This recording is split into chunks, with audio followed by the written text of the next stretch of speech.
What is the deal?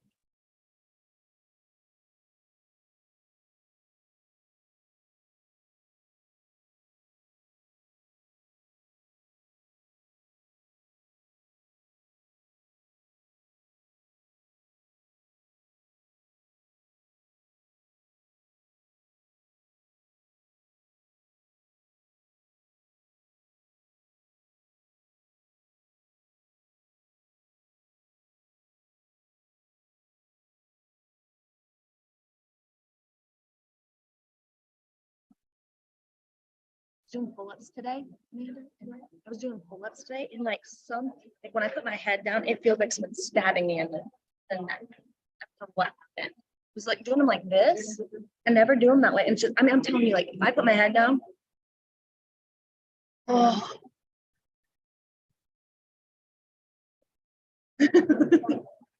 Yeah, I'm telling you, it is like I go down like I'm like, oh, I know. It'll be good, proper stuff to.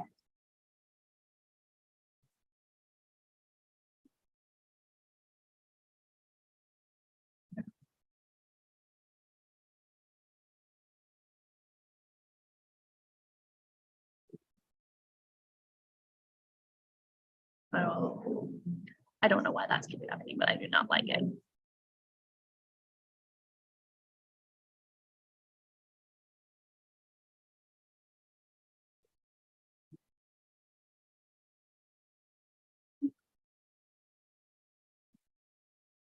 Oh my gosh, stop.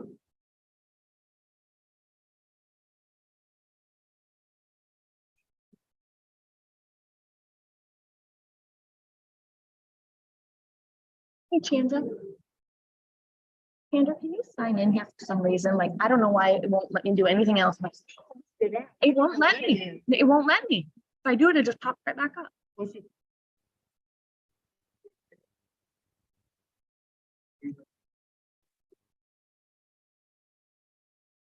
Like, stop. And when you Tassd, Tilly. That's Tilly. See, it hates me. Tilly. Okay.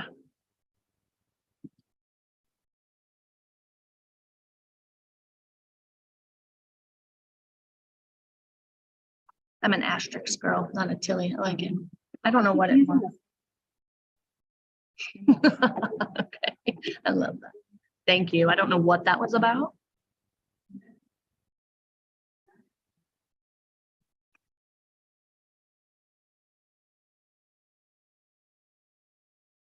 No, no.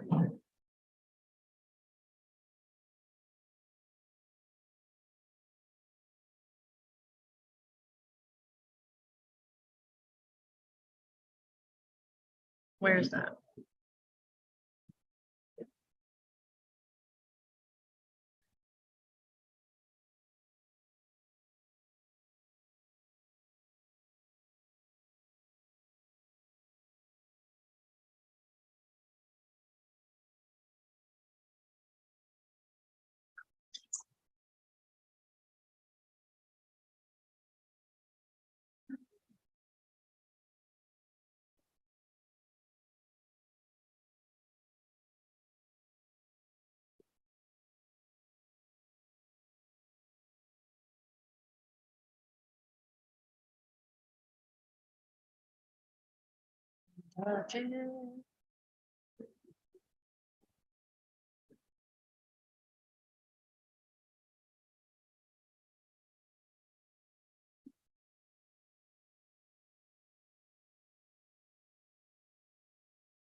Usually there's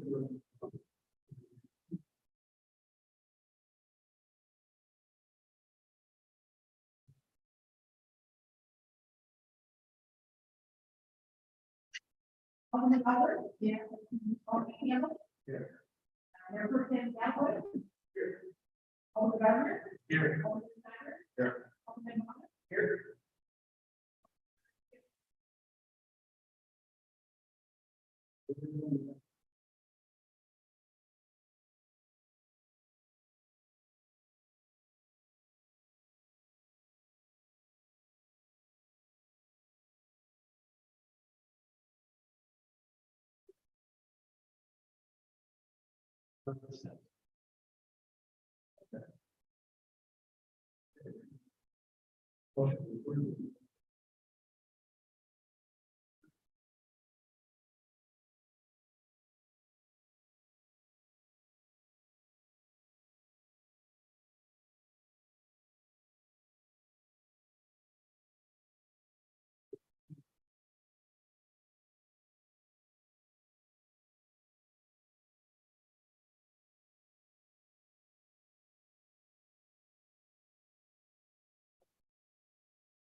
Yeah.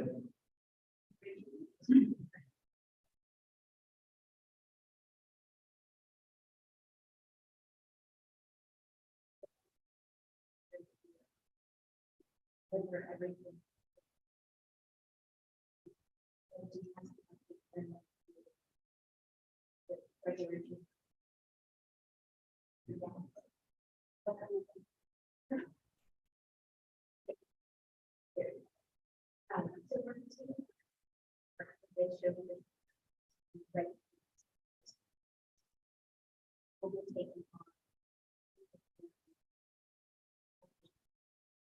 In hopes of retaining and growing.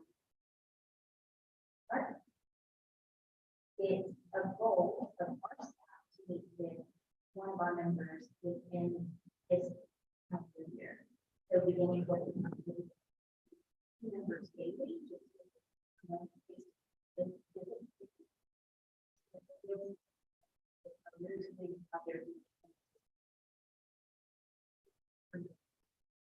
Our board and reporting program tomorrow.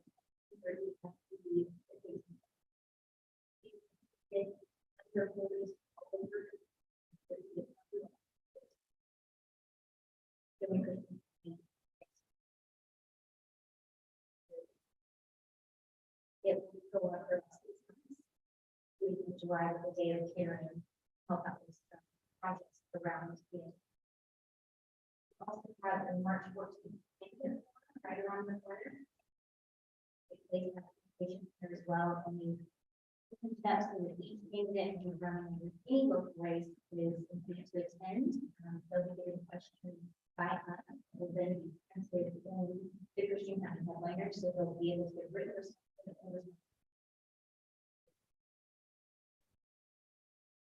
Have this program on our Ozark Needs Leadership Program.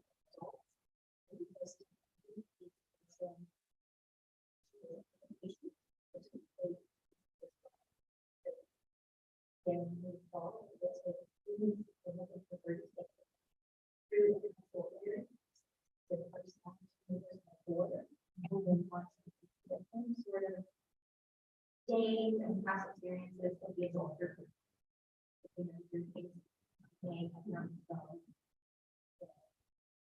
All of the things that we said for people to work on society. Really great response. in growth. Younger businesses, in Springfield, Republic, the Branson area, and they seem to be embracing the things that we are launching that are business to community. So we do a business visit networking, the first Friday coffees, business after hours, and then lunch. So we have really exciting programs coming up that really connect. One of those June 10th is our hometown versus Pierce Wonder. We're excited for that one because it'll be a regional rollout for stations to come together as happening as well. Community gets to participate in a touch truck on zero. That's very important as well. So I think here is probably the biggest piece of news that we have. Again, it's great news. I think days that the building that we currently reside in on South Street is full. And the Enterprise Center, which has been in place for a number of years, at the end of December has dissolved. The board that oversaw that project decided that it was just and that dissolution occurred on December 31st. So with the sale of the building and our future certain in the direction that we're going,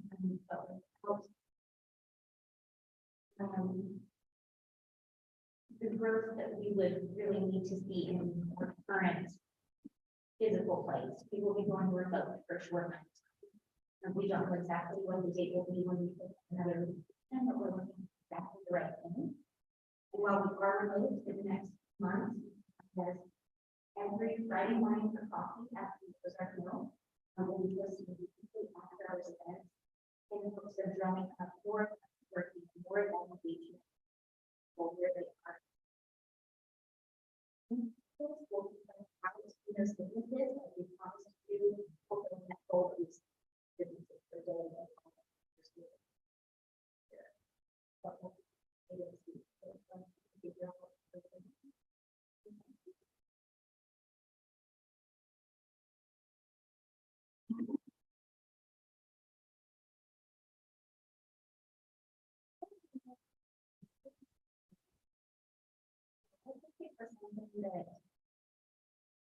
is either downtown adjacent, or puts us on those main thoroughfares, and there seems to be a work team so that we can not use our workers. And it makes it and homeowners to be here, that not to be sort of that welcome center as much as we're embracing businesses and welcoming them to the so yeah.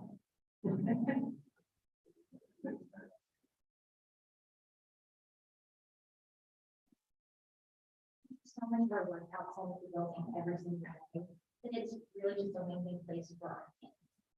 We see Eddie in passing, but very rarely even, independent of the building. We're just out and about, that's where we should be. We're not going to meet our members, which is good.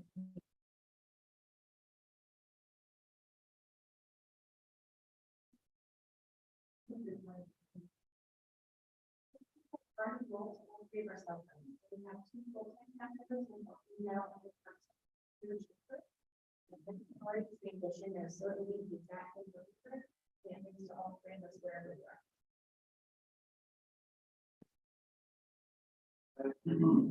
I love it a lot of exciting things, a lot of change moving forward. For the ones that are highlight,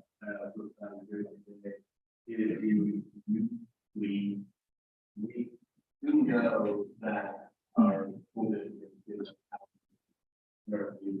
and we know that they have a capital audience. They have parents. So it's doable that we're not. And we talked about new things before, and see it come alive in the district, right? I think that they're going to be early young kids, young adults, I guess I can say, really, that are going to learn about the city and what it really means to be a part of a community. It's super exciting, and we're going to get some aid in that program to be able to visit. So just super excited to do this program. That's what you have today. I was going to see that. I just want to have really, really, really, They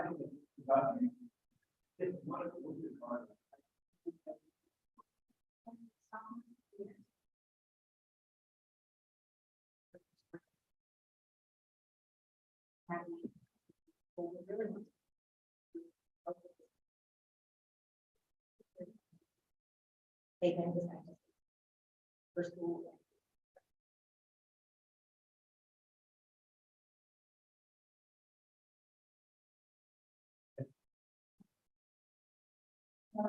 Maybe in the. Yeah, right, yeah. I think it's key. And do you need? And be able to speak, okay. You're making a way through for you. Here.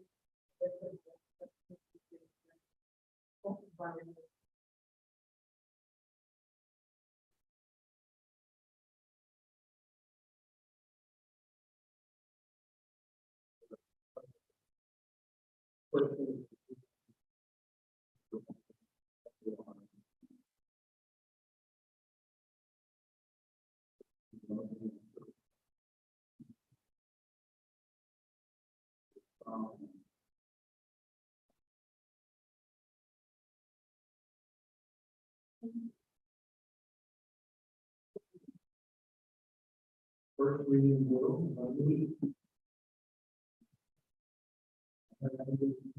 before 2 days.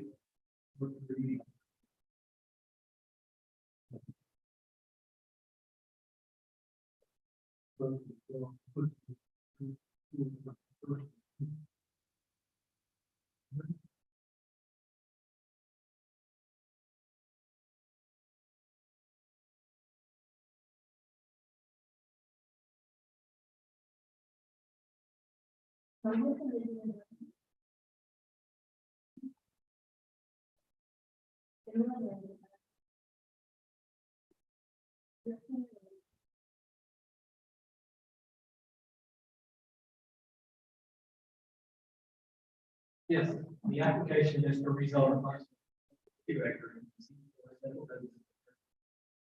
C2 general commercial. The property is currently vacant at this time. The C2 zoning would accommodate commercial use in on this topic, while C4 zoning. Based on the needs of the applicant, they would need to utilize an outdoor space for their operation. When the development of the property, they shall conform to the trend.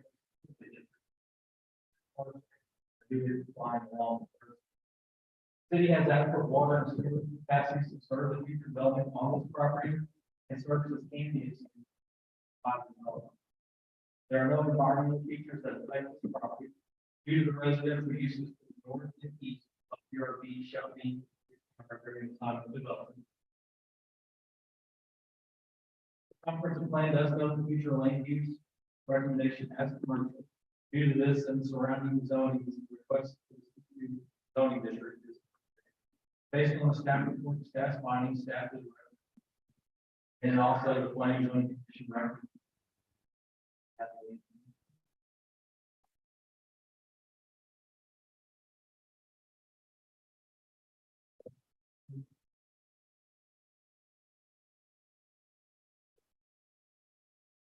Any questions?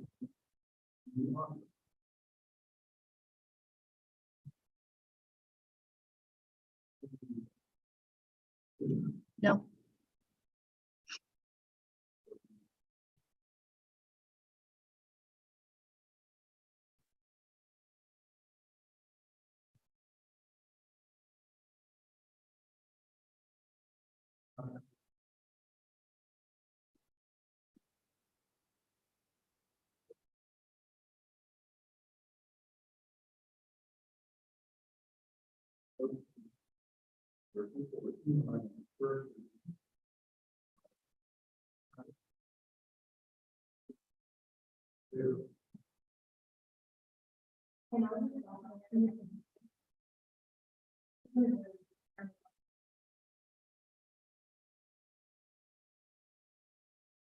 Sir.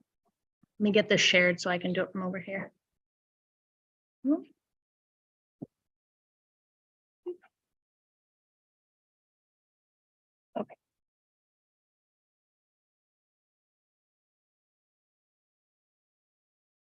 Okay.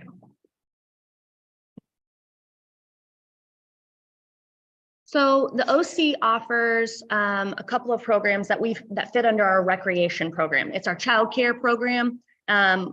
This is one of the programs that we offer. It's an after school, like kind of like a kids club is what we call it. It starts in August. It starts the first day of school and it ends the last day of school. We basically watch kids from the time that they're dismissed from school until 6 p.m. That can mean early out, we watch them. If it's a snow day, we watch them and they get out early. We basically take the kids from the time that they leave school until the time that they, then their parents pick them up at 6 o'clock. We bring them back to the OC, swim, games, help them do their homework, that type of thing. Another program that we offer is spring break camp. So I put this one because we're just getting ready to get into this soon. This year it's offered the 14th through the 17th. So any day that Ozark schools are out is a program that we offer. This is the spring break camp. This is what it looks like. They do field trips. We take them swimming, rock climbing, games, and crafts. We also offer a holiday camp, which is during the time that the kids are off of school. December 22nd through January 4th was this year's. And then another program that we offer is Kids Day Off. So like this day was a November 1st and 2nd. The Ozark schools was out, so we go ahead and offer a child care program for kids. And this was another one. This is October's Kids Day Off. This is OC, another one that we offered. This is one from last year with around Easter. Generally, there's like one a month or one every other month, something like that, that we offer. We also offer a snow day program. So if school is canceled, we offer a program where they can call ahead and then their kids can come to the OC for childcare. This past snowstorm, we started with 12 the first day. I think everybody's really excited. It snows. Parents are like, oh, it's one day. I'll stay home with my kids. Cool. So we have 12 kids in our program. The second day, we have 25. Oh man. All right. Double the amount of kids and parents are ready to go back to work. So now we have 25 kids. Well, by the third day, we had 60. So it definitely grows with popularity. I would say the worse the weather and the longer it goes, it definitely grows. So this is a good program. It definitely gets used. And I think COVID changed a lot of stuff, but it still is a really good program that we need to be able to offer. And we are sort of those people. I know I have conversations with the school and they're always so excited that if they know that if they canceled, the kids at least have an option. Like there's some place for these kids to go. So the school's always very perfect. Why did I tell you all these words? Well, the reason is that this is a licensed child care program that we have. We were licensed in 2021 through the state of Missouri Department of Health and Senior Services. It then got shifted. The state's like, no, those people aren't going to do it anymore. It's then going to be the Department of Social Services. So now we're working with the Department of Social Services. Well, this year they've moved it to the Department of Elementary and Secondary Education, which is the DESE. If we extend this agreement that we currently have, it'll allow us to work with families who have been accepted into the DSE program. The DESE program determines if a family qualifies for like a fee-based or a sliding scale for subsidized childcare. We base it off of their guidelines. I don't have to decide. If the family opts to go with the state of Missouri and says, hey, this is what it is, they decide how much they pay. Has nothing to do with the OC. So if we extend this agreement, no immediate adjustment will need to make nothing because we already do it. It'll just continue. We will continue to offer subsidized low-income families and children in the foster to adopt system. They'll still be able to have this subsidy from the state. I just wanted you to know that the local school district doesn't offer this. And we are one of the kids to be picked up and then taken to that. We are a subsidy that is done by the state. So it's a really cool program. Like I said, we're one of the only ones that allows it. Currently, we serve 15 to 20 children, and it equates to about $20,000 annually in revenue that we get from the state. Again, that is a subsidy that those kids probably wouldn't be able to participate. Some facts about state subsidy. In 2017, there were 560 children in Christian County who qualified for state subsidy childcare. That same year, there were only enough licensed facilities to service 22% of those 560 children.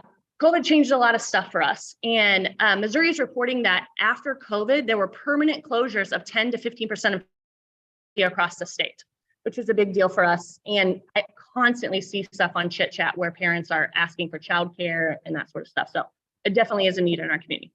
By continuing to grow our capacity, we are in a better position to serve families in our community. And then having the Department of Elementary and Secondary Education as a partner, we can specifically serve those who may not been able to afford services. So this is a continuation of the contract so that we can provide services to low income families and foster to adopt families. Do you have any questions?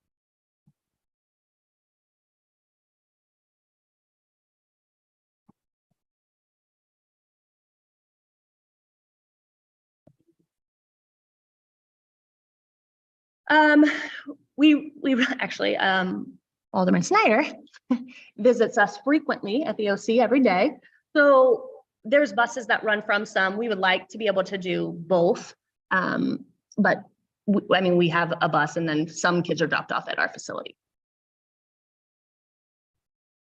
Yeah.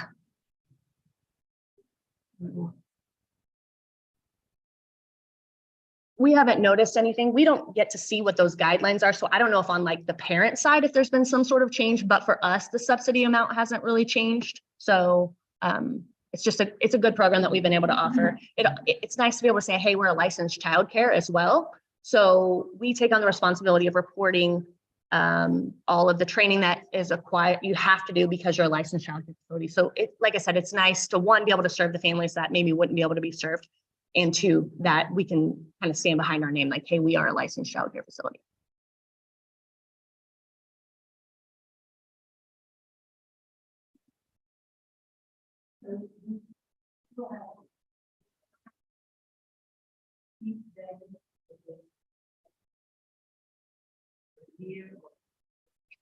I guess I would have to ask what program that you're referring to. An after school program is a program. So they would sign up for it would be the whole, you would sign up and then you would pay weekly or monthly. So, well, I mean, if they wanted to drop out, if they moved, then they would stop.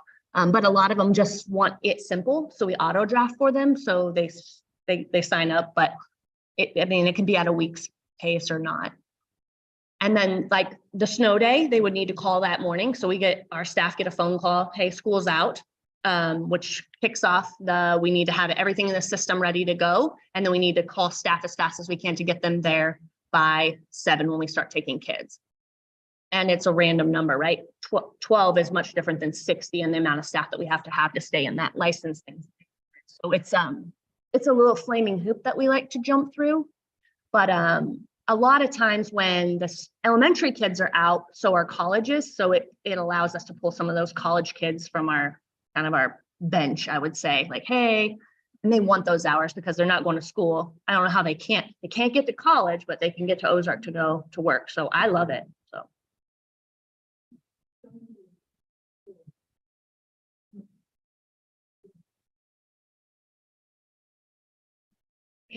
We've never maxed out. So would it make any difference? Like we've never maxed out. I don't think there's a time we've ever denied a kid from coming to our program. Yes, ma'am.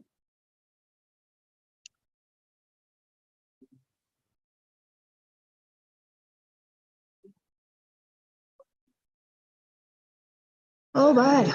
I worked it before. I could take 20 myself. So we just start going through the list. I got 2 full-time recreation and then as many kids. I think the most we've ever had is somewhere in this 65, something like that is usually what we get.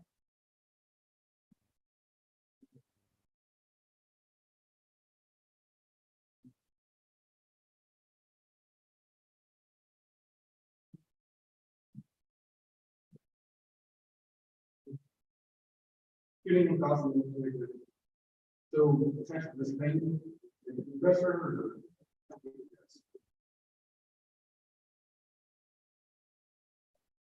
great program. I'm super excited that Desi, it actually changed a little bit. So I was curious, like, so they allow Desi allow third meal, huge rate. Rural school districts use this program. You know, 7-10 for normal school, and then third meal is like extra $3.50 to $4 per child. You know, super exciting that Desi is now taking this over. This is part of the secondary education program that I just wanted to check and see if we check into, I guess, should we, OC should qualify for third rate reimbursement. Usually get into those third meal snacks, and there are requirements for all of it. OC can generate some students or children who aren't able to afford it.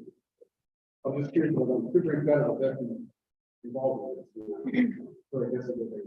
That's what we have, it's like the senior services in charge of children, and they're really doing this with that, so basically we'll have to.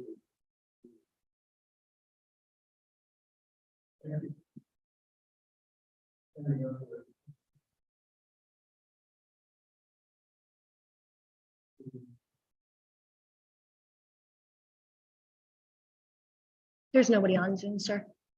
There's no one on Zoom tonight.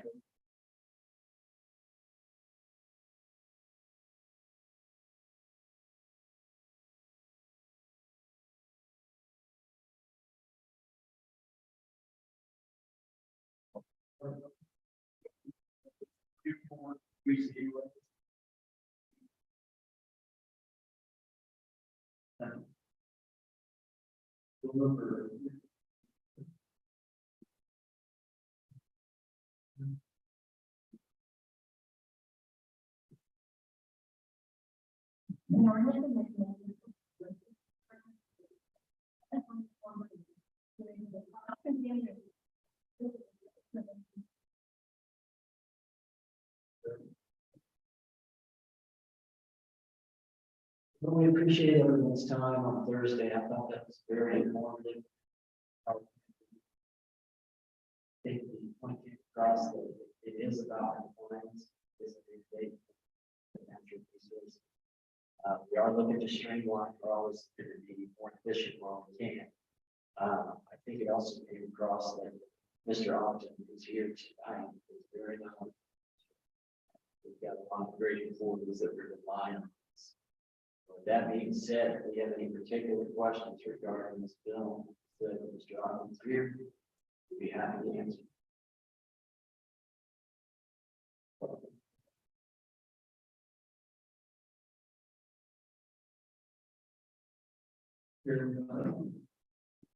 Questions from the audience?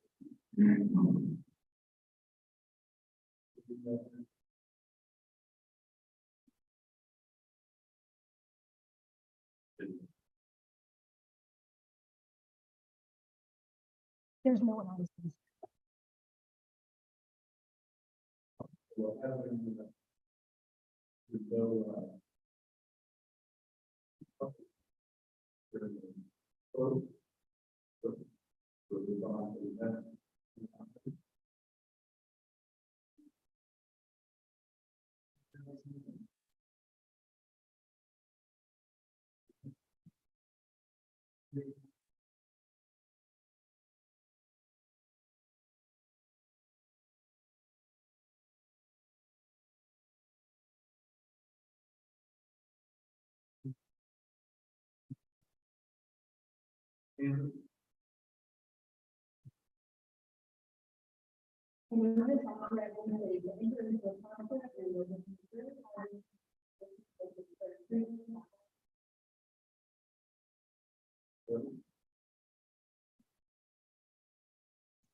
Yeah. What's it So called? just to remind everyone- Transportation? Yes. I don't know if you've got the clicker. I don't have it over here. Maybe it's up there with you. All right, this is exciting. We've been talking about this for quite some time. And a lot of work goes into this, and a lot of meetings with MoDOT, partners, DOTO. As you well know, the area, Highway CC with 22nd Street, specifically, that area has just full limit for commercial and residential activity.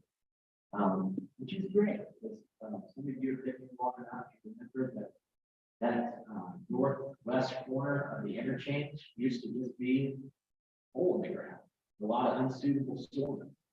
So we've seen some great development on the north side as well as the south. we have been working with our partners for the last several years to identify projects that would essentially help make traffic improvements all the way from Fremont Road from west side to the interchange. But, so what I'm asking for tonight specifically is the image backyard. You'll see number one. This is the cost share portion from 23rd, from 23rd to the east at the intersection. MoDOT will be participating in that actual intersection. Number three is some interchanging that they're doing in concert, all of these things at once. Which will work tremendously with the flow of traffic, synchronization of lines. We're just specifically participating in the project. But these all work together, and that's for multiple reasons, but primarily it's because MoDOT has identified a level of service that's below level E right now. And that has popped up on the radar. We have been actively petitioning for this. Once we were completed with our South Street projects and Jackson Street projects, this was our next mission. We've already got another mission in mind, after this, we won't go to that.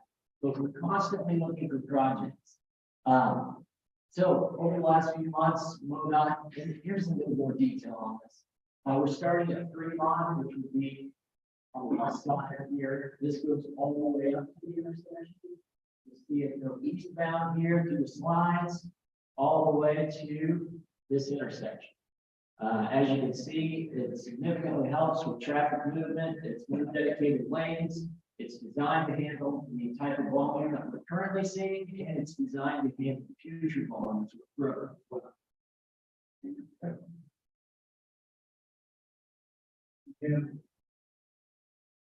That is my intersection on second. Yes, I just wanted to show you. So basically, this last slide is where our cost share stops. But what we've done is negotiated with MoDOT to say, okay, we're going to participate in this. You all take over on the interchange. And then while you're at it, we need some interchange improvements to help the flow. So we'll actually do 3 different project numbers on this, MoDOT. But again, they'll be done in concert with one another. So what I'm asking for tonight is to, in the cost share that we presented to you in the packet, is to go ahead and sign off on that, approve that. This would allow us to take it to the next one. This would allow us to complete our due diligence. We're talking identify where I'm doing the utility relocation, all the way to final. This is slated to be constructed year 2025. Seems like a few years off, but we fought hard to get this. MoDOT's experience the bids for the two compared to the bid over the last few years. So both Mr. Children and myself say this is a priority in our community. Luckily, basically that is a priority as well. We just need to get this ball rolling as quickly as possible. I'm not asking to expedite. Hopefully you review the cost share document. Hopefully you understand the importance of this because it is a rapidly growing area. Let's just be honest, there's some problems. With that, I'll take any questions about this project.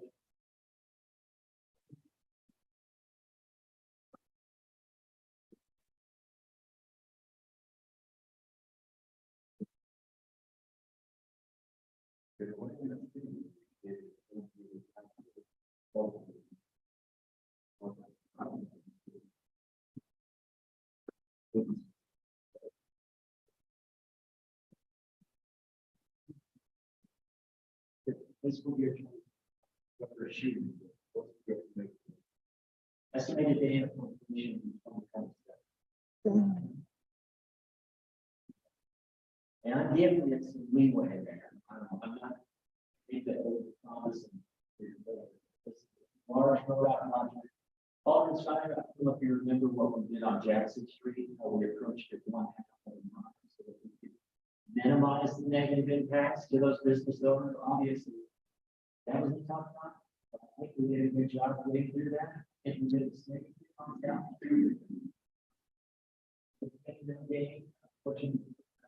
Fortunately, we're going to try to minimize.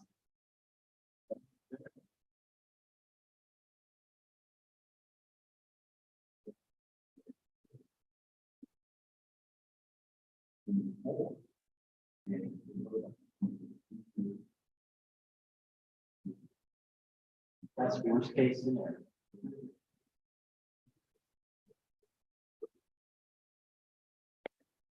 Remember that 3 years includes.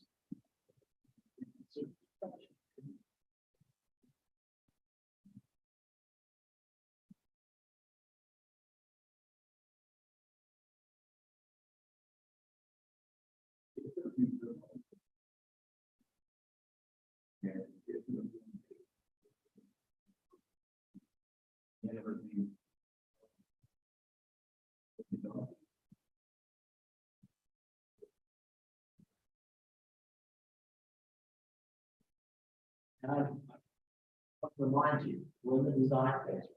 When we get to the phase of implementation, having these ideas by, we're not in the business to put people out of it.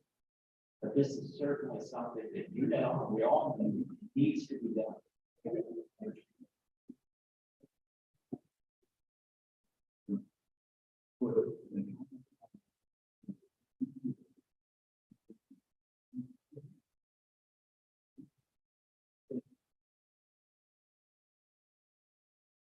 And just remember that design, nobody will be impacted. Survey, nobody will be impacted. It's the construction which we're hoping to keep the short. But again, I don't want to. If you want bring you these things. This will it be painful? Absolutely. With these last 2 projects, absolutely. And we're very conscious, trying to mitigate things that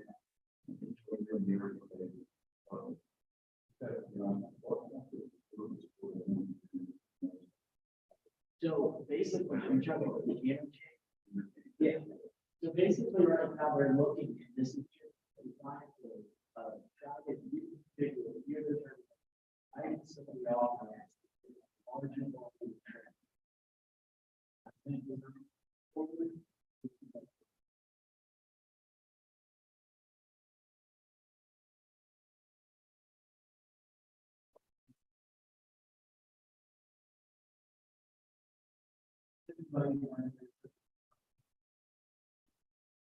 Is that?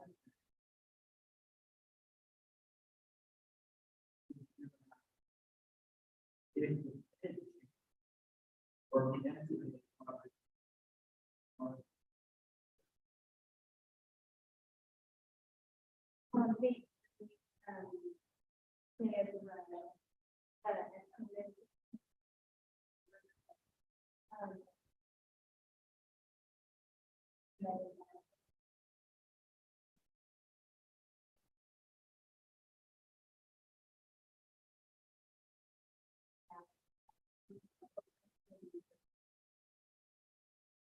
so the 699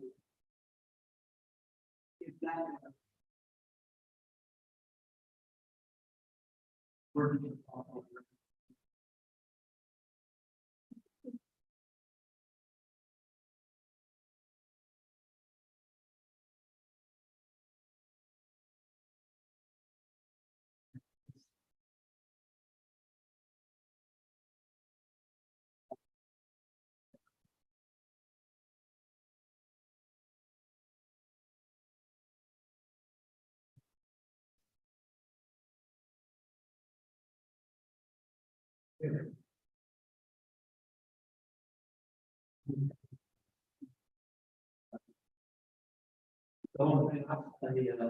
Well.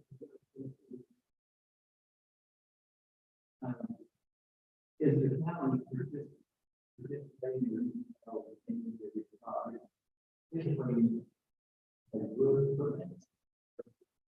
They would consider, they changed some of the foundation scenarios in this. They. There's good conversation back, it's great when they participated in the diversion diamond at that time. The county, not in this one, this is the city project completely along with our partners.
We will do everything in our power. And again, we'll be providing that data, just like we did.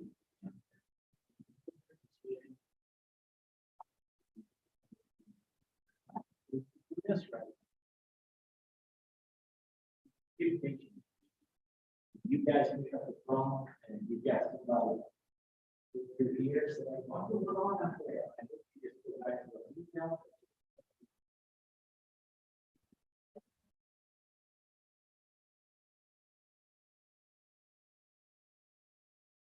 Here's the way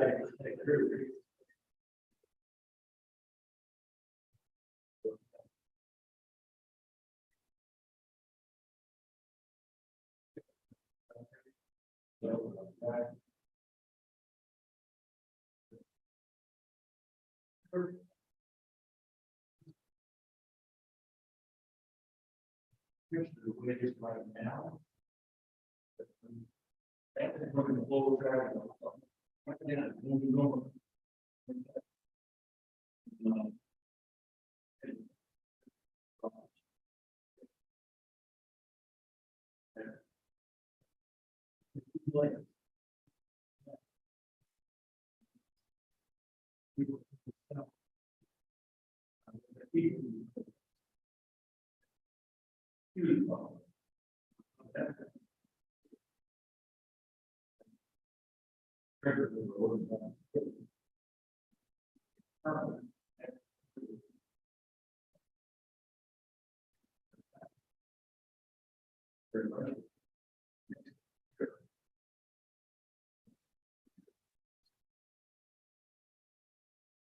We've been growing up that.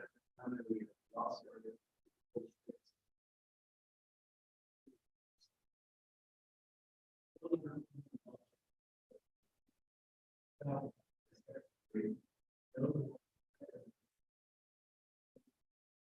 It's got that, whether it hurts. But it.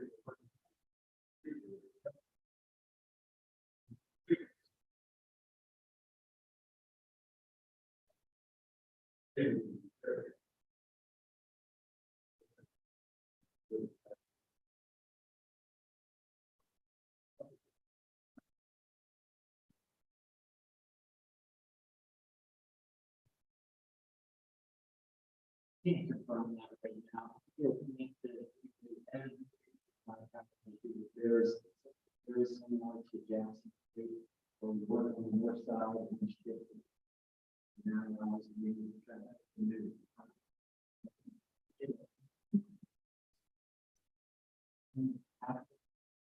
Typically doesn't get shut in. Unless you're cutting across with like you did on Jackson. All the With the minimum amount of really, If 5% roads is. yeah, and that's all there is, just so you know, that is all it is. Emergency services, I can communicate with them, communicate with dispatch, so they know when they're dispatching call. That there's work going on. So, we've got, this will be our third phase rodeo. And I took the plastic, that's probably short-term payment, long-term payment, that's what I heard. Even, we'll get there. I mean,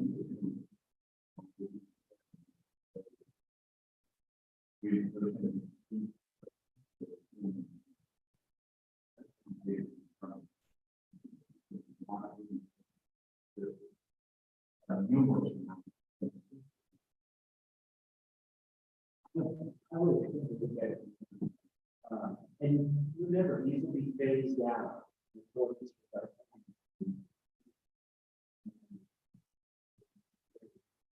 There's a benefit. Benefit, bidding, the more competitive it is, the larger the project, the economies of scale on those. And the old bandit approach. You know, you try to minimize it, rip it off as quickly as you can. You know that kind of. But the less time we spend in here, the better.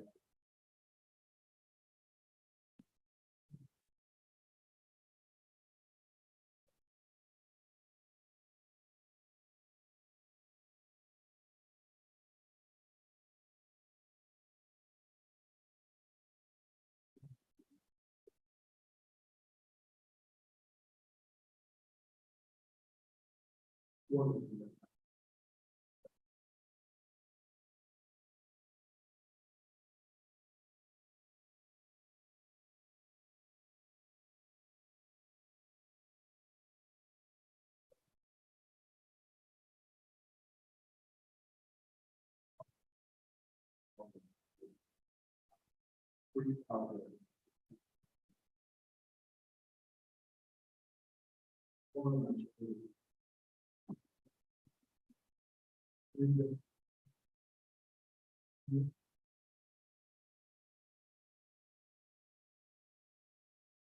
The idea is one large bid, one general contractor. That. Perfect. There's gonna be a lot of stuff. But the idea is that one chief. That really comes. Yeah. But I, public works director saying what very looking at this context as we. I just want to add a little bit more information. When projects start with Scott, and whenever MoDOT does these projects, and when Jerry said there's going to be 3 numbers on those projects at 4.0, that is a funding situation. So every one of these projects is going to have a federal like. And a lot of times, these projects, they aren't like that purely because of the mechanism of where funding comes. So yes, there is going to be 3 separate projects, and we will manage 3 projects, and another will manage 3 projects, and those funding are 3 projects. If the person that's driving down the road, that has to know that there's 3 different projects. Projects, something done now. So I mean, we're triggered from that. For managing this, managing the funds, we really are looking at it like, federal line, you never was. A lot of that is coming through. And, specifically, you will have a starting point, the ending point, that funding. The next funding will go to start here, so at this point, the next funding will start. Hey, you could go down. But I don't want to keep saying good things.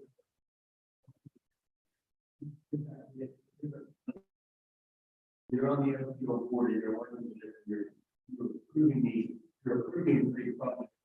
Really all one bid goes out.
One for the resolution.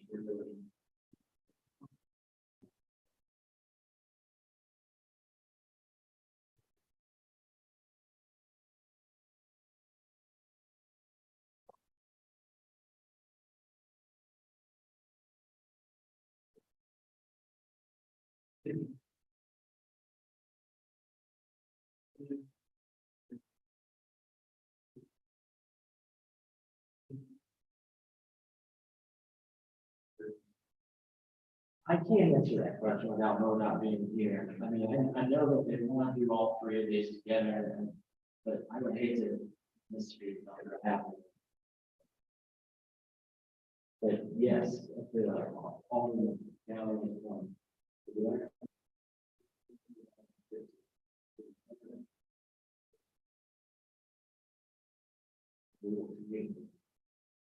Our cell contact grows exponentially with each project. And that's good. And you pick up the phone. Go on. We answer that.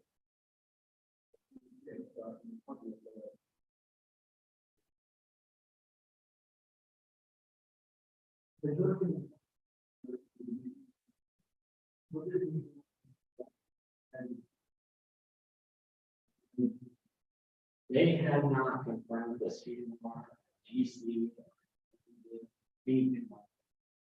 So, and as we get closer with construction. Haven't seen them use a construction manager at risk project. I know, and I do see municipalities. There's not federal. But I know that federal, they have allowed SEMA and design deals at the federal level as well. I just don't know what's coming. That's a good question, because those can be very beneficial if done right. Further question.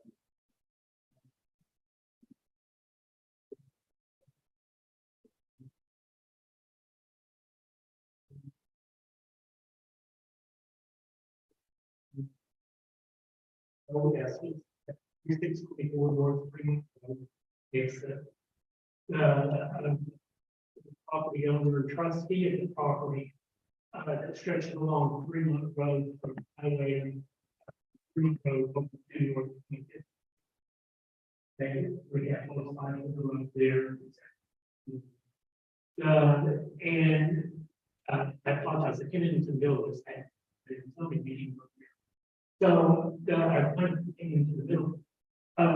It was asked over to this here. We, as the property owners, had no contact, no knowledge of this project. My nephew had skin on the internet. So I don't know how we can, vote on the project, if you have to talk to the property owner. Concerning this project without having. This. That's a big question. Okay. You're okay.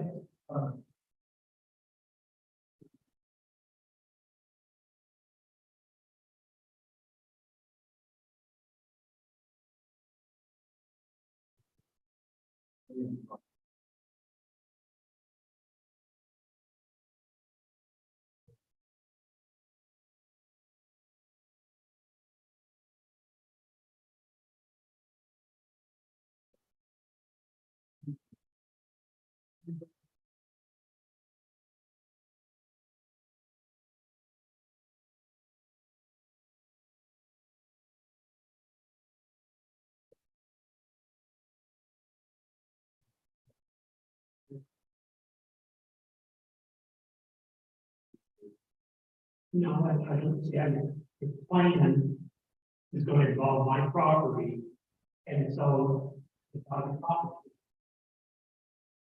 And that has been raised as a major concern because you know, I'm definitely going to be affected. Thank you. I will say that Mr. Estes, Kyle Estes, he built that, new strip center where the old fire I'm station. sorry, it's not- Oh, okay. But all the gallery, you know, we cannot go to these people for limited right of way to that point. We don't want to hurt people, we don't want to say misspeak. MoDOT has a very specific concept following the Uniform Act. And we will get into that, and that's going to be reaching out to them with specific amounts of, you know, what the roadway is going to look like, what right of way, what utilities will be impacted, that you follow on with them.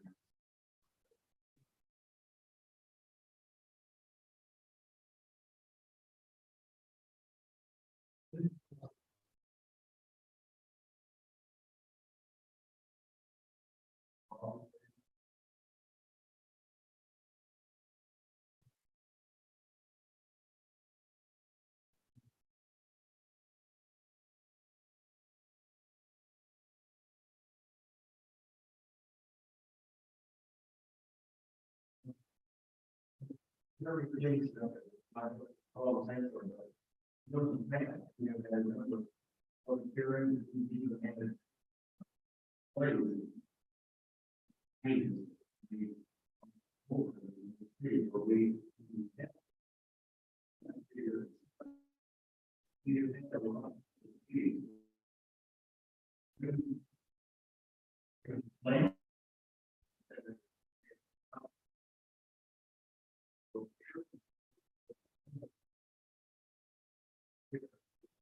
One thing we think that's equally related.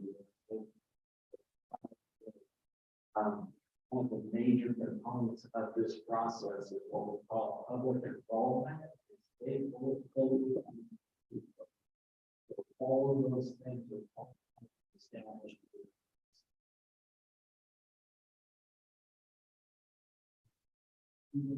Well, the answer that is a very process. I think partially mentioning that. You also have to look at planning and do that. There's a preliminary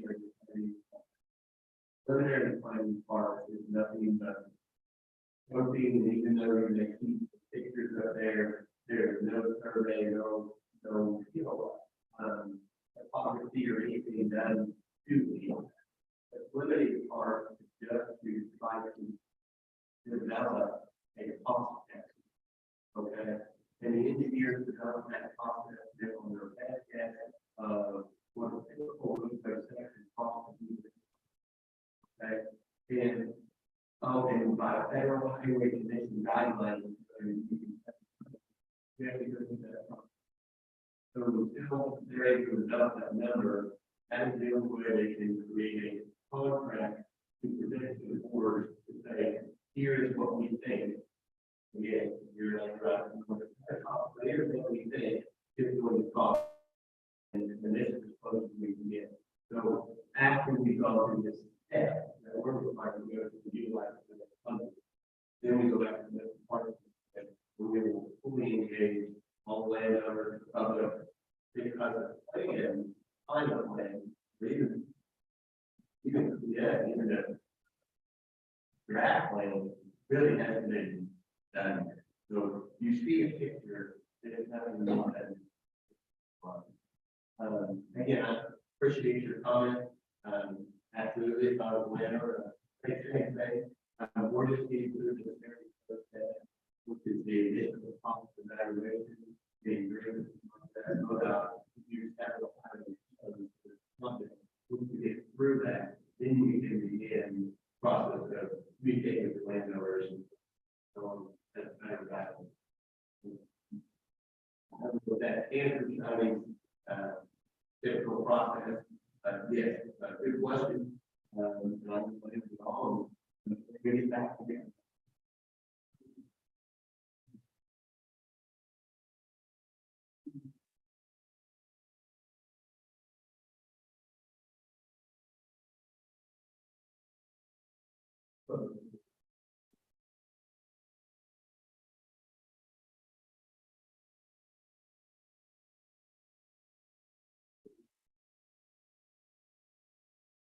That project was also, our transportation organization, that was its cost share, and that was that 50% on that, so that they took that whole 100% of the cost. Yes, that was still federal highway money, and so they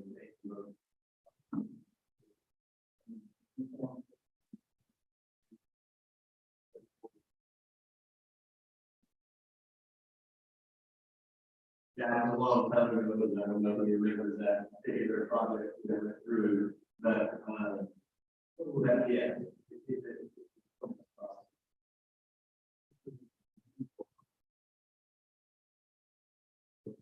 So, it's something that you're using, the federal highway commission, federal highway rules. And so we follow up with that. The unified plan, unified community plan, that is what it's called. Federal plan. Everybody has to follow. They're very, very particular about that you have to go through the steps we're going through before you're even allowed to talk to or communicate with the property owners. I know that might sound a little bit backwards, but it is a process. But I assure you, we will be communicating.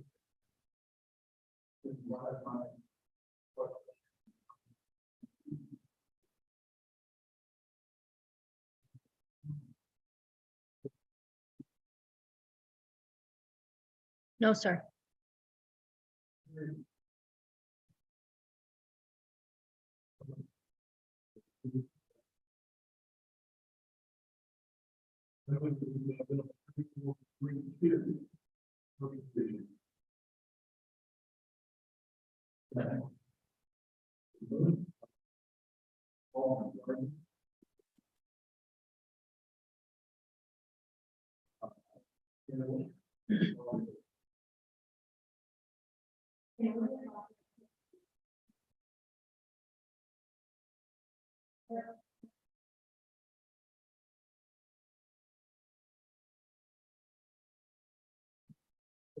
This is the mechanism that allows us to use the federal dollars that are allocated through the Ozark transportation.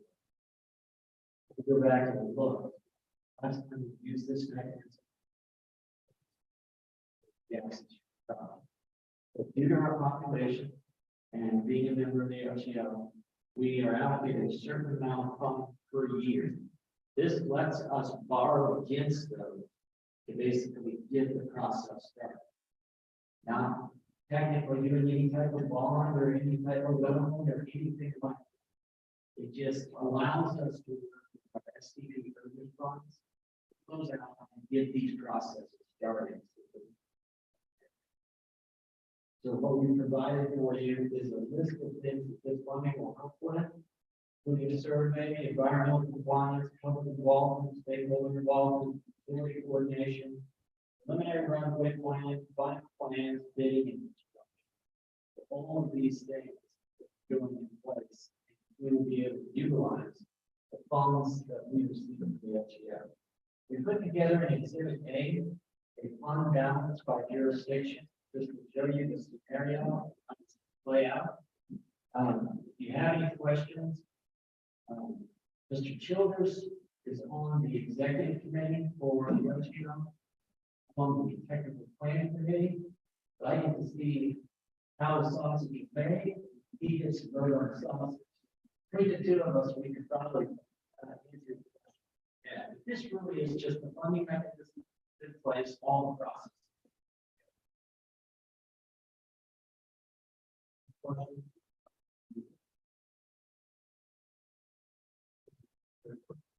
That this is the same program that we utilize to complete the grid. It's approximately about $500,000 a year. The amount of federal funds that come into the overall transportation organization, I think it's distributed back to its partners based on the population. So that is how it's dictated. For Ozark and the Southern District of the Green County Christmas Day, that's how it comes in. And sometimes you have to, well, sometimes you need that money, you know, to get a project done. And in this case, we were able to borrow against that annual revenue of 5 years. We were out to go to the last year after completing all the projects, we got back into the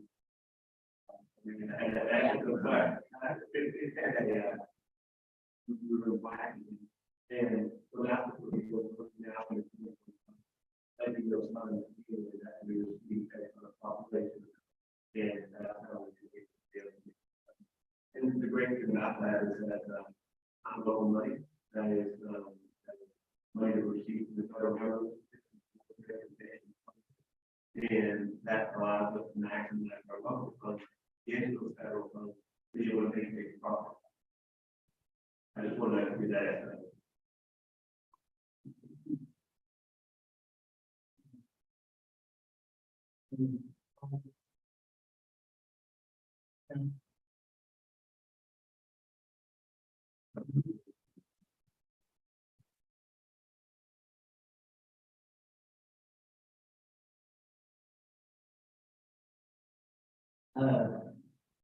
I don't know. I'm a little bit.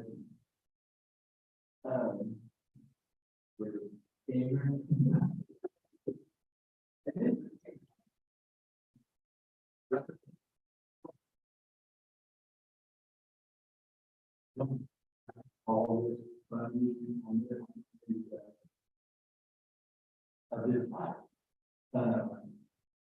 is it, are these new or losing? Or is that even?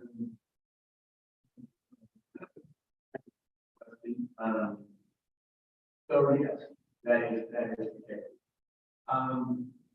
Throughout the United States, you have different, what they call MPOs. There's a metropolitan planning organization. Metropolitan planning organizations are the only ones that are allowed to accept federal transportation funds through the interlocal purchase transportation. Okay, I'm going to confuse you to this whole thing, and that's okay, because it is very complex. The fact of the matter is that when the federal dollars, when this was originally set up, it was set up to allow for transportation dollars to go back to states that were generating that money.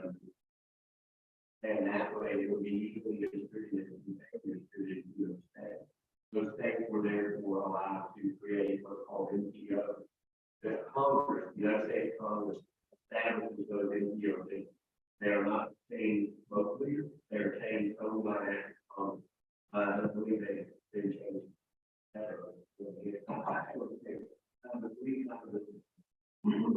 So why would we do it that way? We refer to it as growth of the that's what that is. So when the money comes in, they used to treat it as local as part of the base of the population, that's what the Bible. So now I'm reading the nation. There's a specific amount of money that the entire community is allowed to hold. Once you go spend that in a certain amount of time for that 5-year period, that money can be taken from your NPO and your state and goes back to the federal government to redisperse other NGOs. So what we do is we make sure that we are finding millions of dollars on those projects. And our job as local community, try to make sure that we create projects that we are ready to go with. Sometimes we have to go borrow.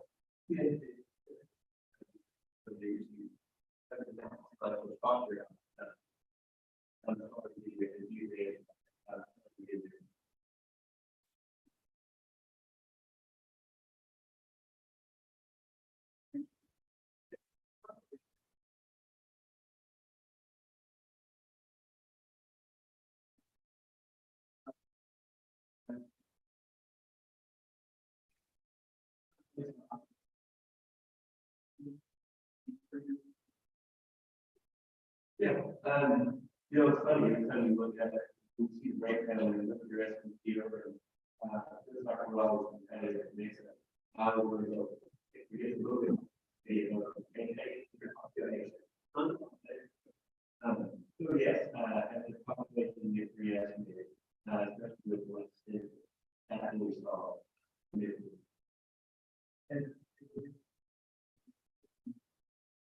that,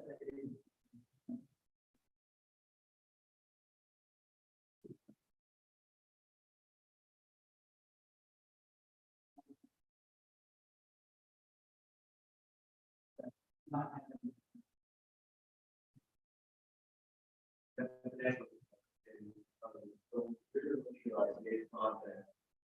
we're constantly competing with the rest of the region to rank those are projects as high as we can on the state transportation plan. And we do have a couple of the large projects that we know that we had at the same time on 27 plan. And we're going to complete those without having to urban, because like they're the biggest project and using that cost share to manage the urban, that's going to allow our local sales tax dollars to use locally.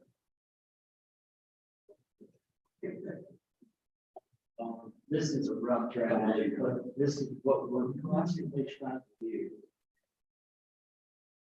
And identify the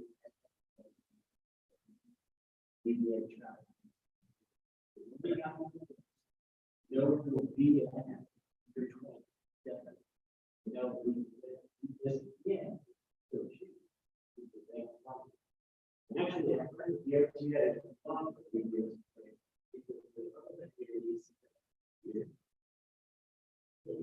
yeah.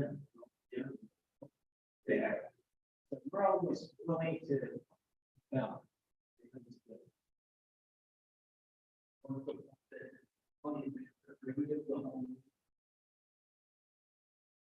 Yeah, probably.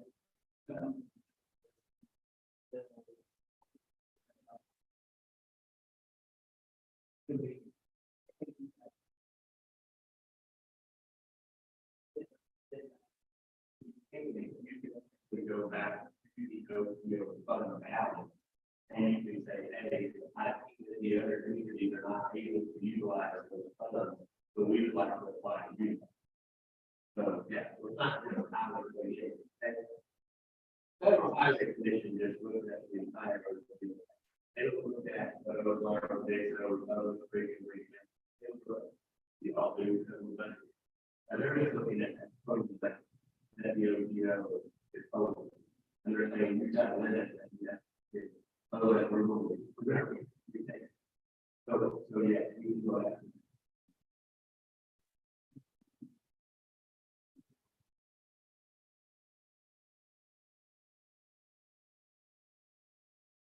Oh, no.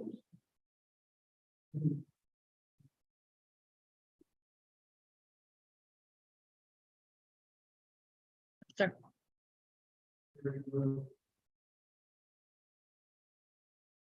Sure.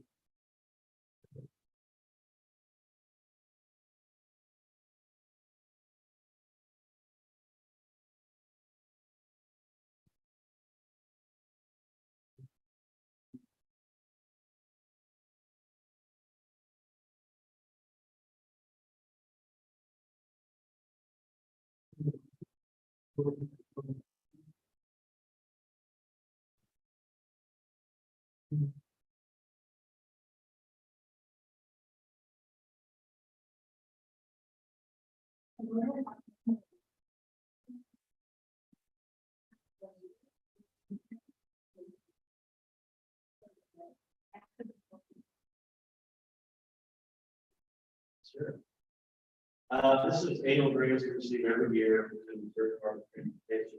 The Missouri Highway Safety Program. This is for the 20 year that begins October.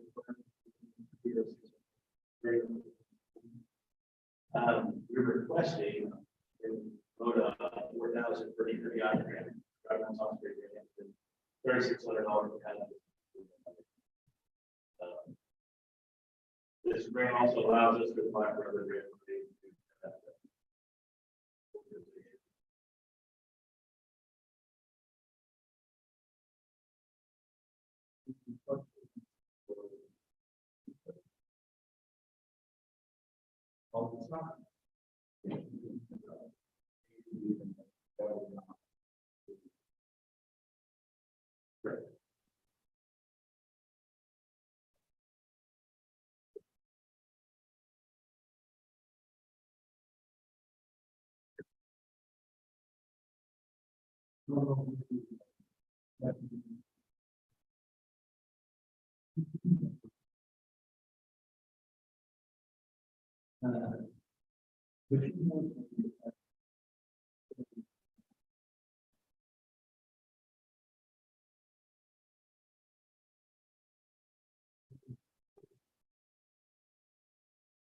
It really depends on what comes up.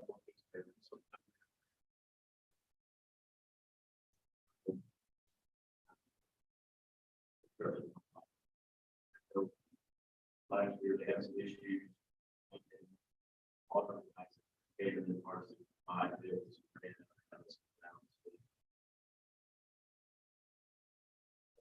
Yes. So it does allow us to participate in grant. They do have several campaigns throughout the year that allow us to run.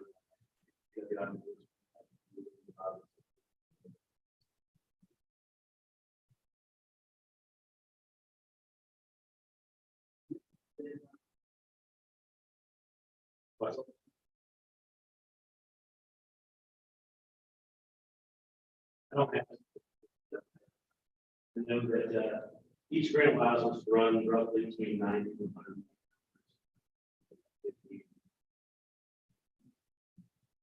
Fairly hard. Curbing behaviors and hazardous motor.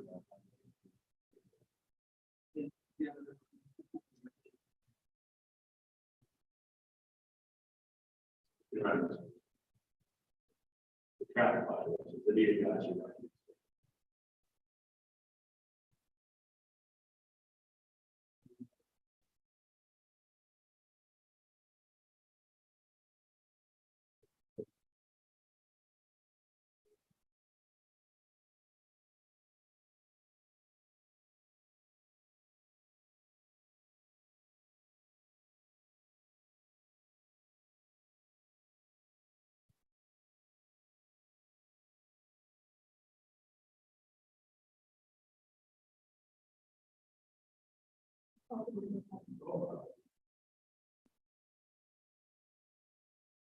No,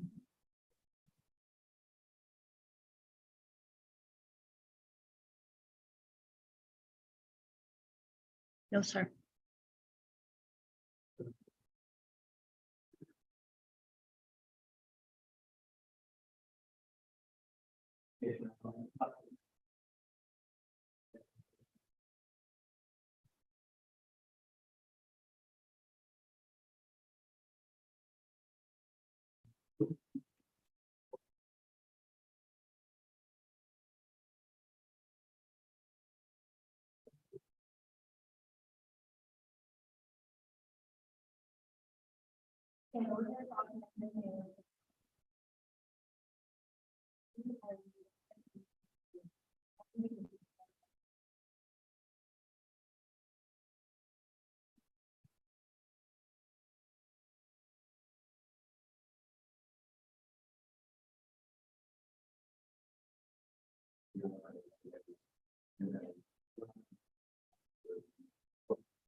Alderman Alderman.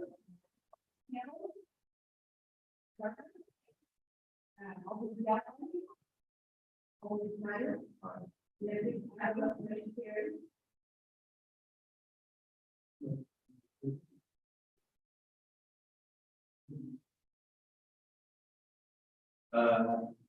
Maybe I know that it is you, I've been doing that. You and my time, you're going to do that.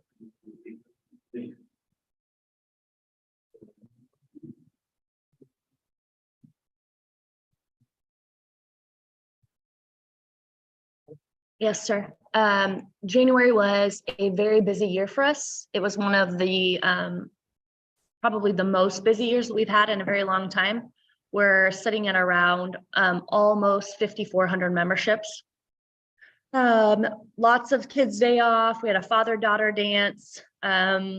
We took our senior crew to see Chitty Chitty Bang Bang at Springfield Theater. We've got a Mom and Me Fun Night coming up in the next, actually it's a Saturday from 6 to 9. And then we're taking registrations for softball and baseball and spring soccer right now. Very, very busy. I would also like to mention to the question earlier, Ozark Schools has to be at 50% or more of low income before you can do a meal reimbursement with DESE. We do provide a snack for all the kids.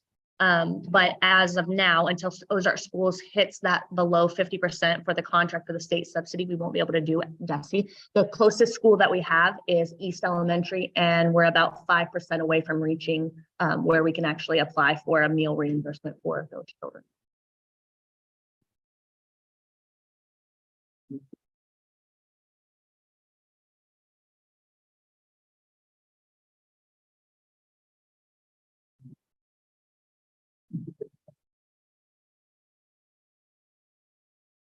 They're still not there, but they're close. It can be per school. And there's a statistic done by per school, but none of the schools are meeting the 50% mark. We do provide a snack for the kids. We just can't do meal reimbursement at this time until then. Each family would have to apply on their own to be able to do that. And no, we're just not there yet. So.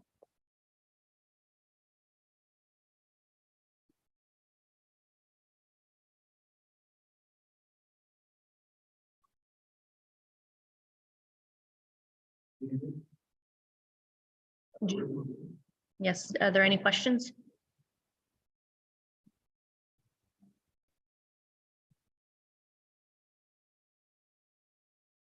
Yes, sir.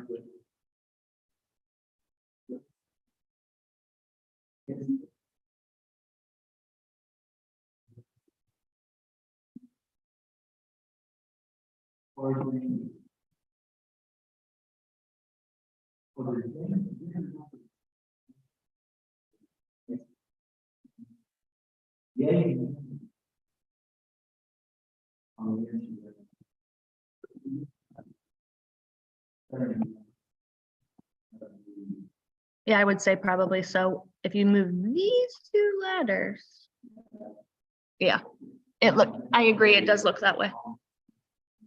I agree, sir.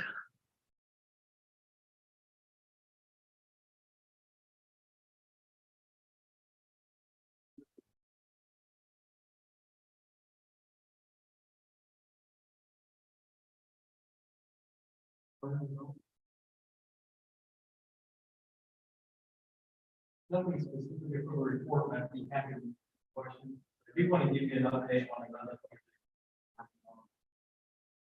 And we all may recall the subdivision that has been a nuisance complaint for quite some time. You need to move through the hearing process and get access in that facility, residence. That residence has been cleaned up now. The environmental company of Sunbelt Environment. Just to give you some numbers, they did comply with the contract amount.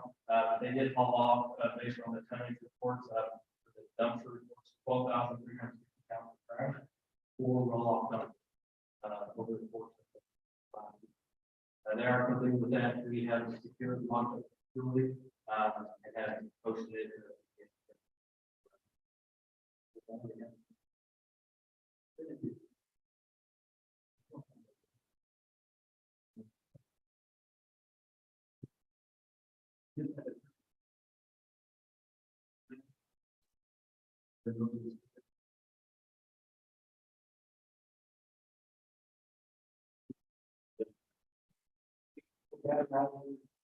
Whether those can be county collector, he will post that on the property tax. So that. Those in the next year.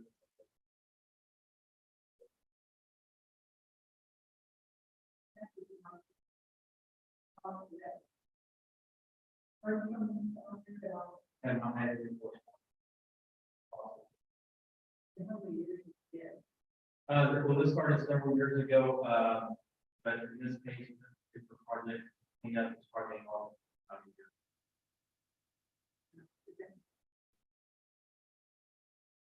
No, well, yeah, I think the recent contact started through the PD back when they were the call service out there that I did 2018, potentially, but since then, none of the publications or mail.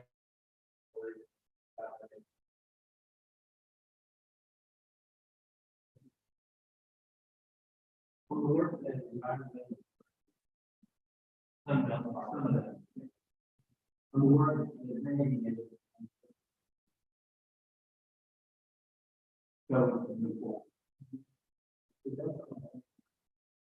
Yes, it was only the.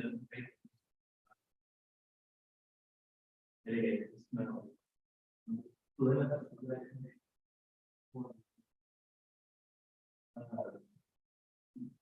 Why are we?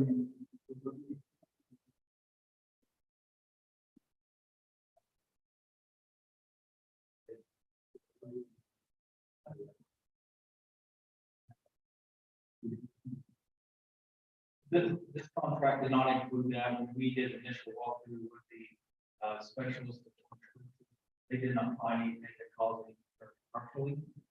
So we haven't pursued any of that. As far as the outside nuisances, every time we have made a violation claim on whether it's mowing or debris, sometimes that gets addressed. We assume that the neighbor's taking care of that. But there's nothing necessarily that says you got to remove the dead shrub. When the grass needs mowed,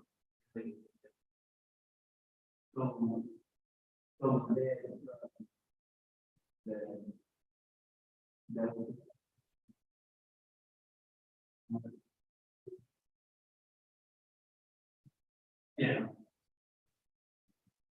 The only time we get into a nuisance or a violation is we pile.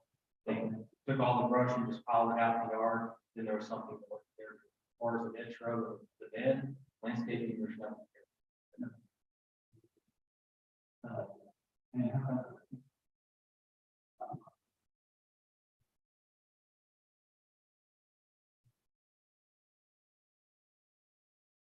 Or everything that we've addressed or moved into depends upon that concern of a violation. So we weren't able to. Everything visually from the street, no concern about us.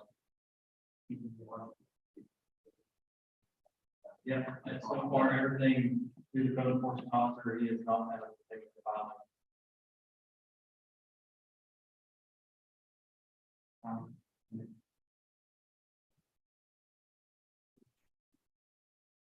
I will admit that if you do walk up to the overhead door and stand outside, you smell something. It's not as common as it was before. But at this point, to completely mitigate all of the smell inside the house, we probably have to completely shut the house. But they have addressed getting all the trash out, fogging or spraying inside the residence.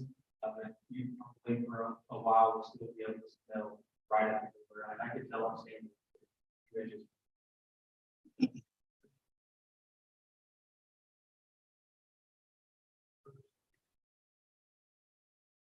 As far as we can tell at this point, again, it was like the day after they finished cleaning up. I suspect we'll get back to this, the warmer seasons, we might be able to perform it at this point.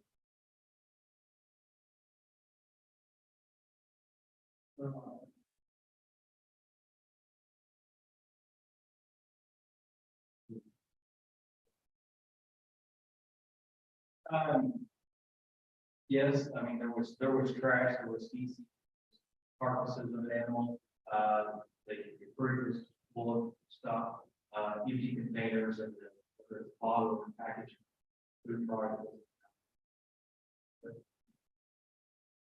Any other questions?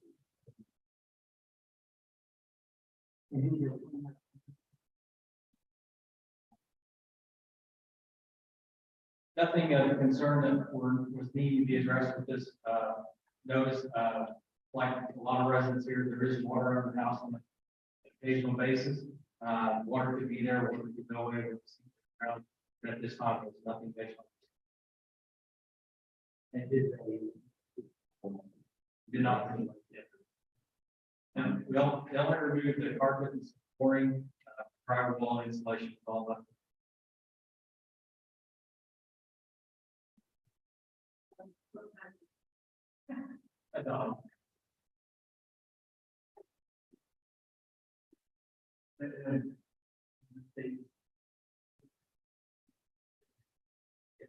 Is posted and where has been locked.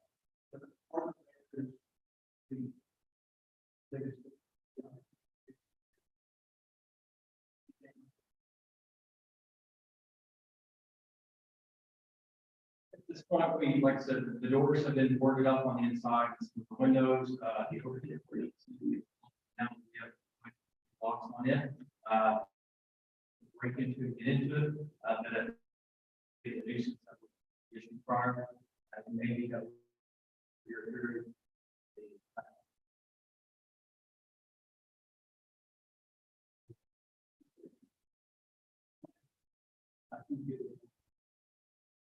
So, what was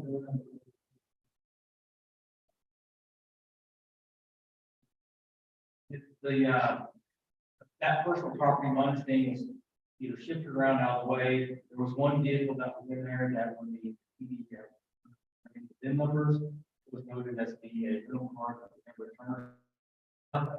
The other vehicle in there, in left inside that residence.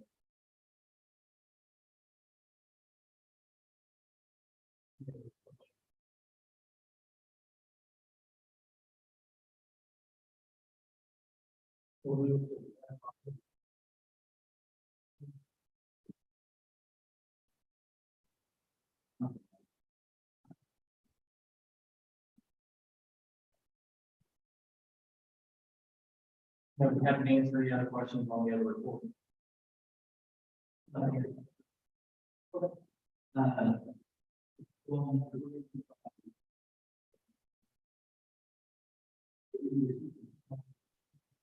Yes, has permits on that property. I find dating is there just slowly working on it.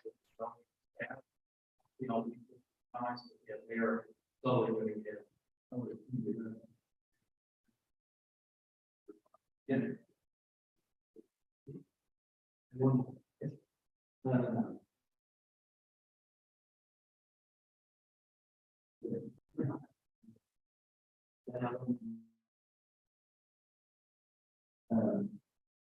can.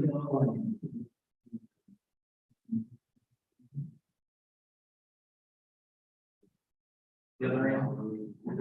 I believe so. Whatever. Yeah. Yeah.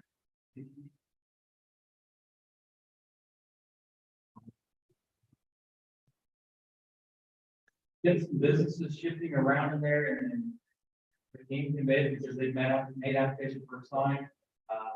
Five and Below has made application for 2 bays, I believe, possibly 3, but a large chunk of that.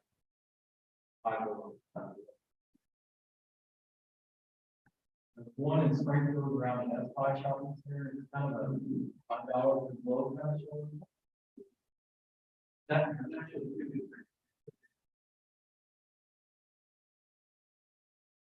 West Ashley.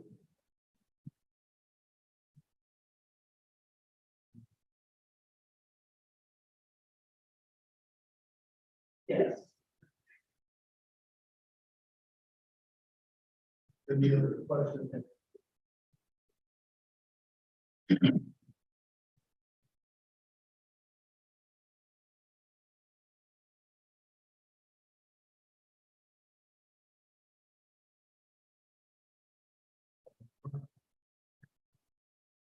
My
congratulations.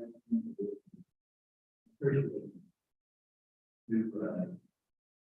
Our part.